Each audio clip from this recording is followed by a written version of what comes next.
I think a key part of my parents and my upbringing was that my ancestors were all Russian Jews who had to escape for their own health. In fact, my father's parents came over in the early 1900s and settled first in the prairies of Canada and then in Vancouver.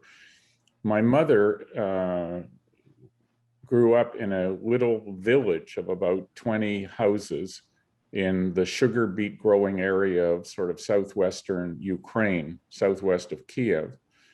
And in 1923, the White Russians and the brigands, the gangs that were roaming the land after the Bolsheviks took over, the Cossacks, the mounted feared police of the Tsar, didn't have any jobs. So among other things, they went out and they killed Jews and raped and pillaged and stole as a way of whatever, payback and making a living. So they attacked the town my mom was in, and she was 8 and her sister was 6 and her brothers were 10 and 12.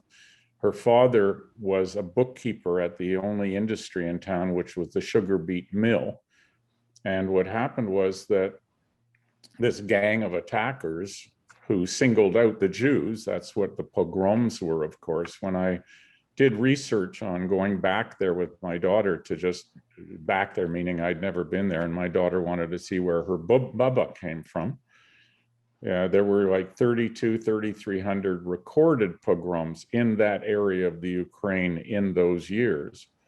And what happened was that all the Jews of the town, there weren't that many, but the Jews of the town ended up holed up in one house, firing their guns out all 4 sides, surrounded by this attacking gang.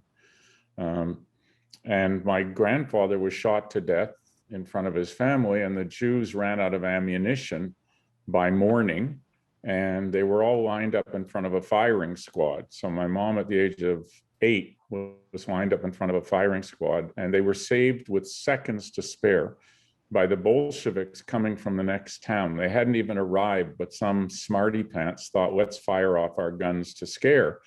And they fired off their guns as they were approaching the town, and that scared off the attackers, and my mom and her family and the other Jews of the town were saved.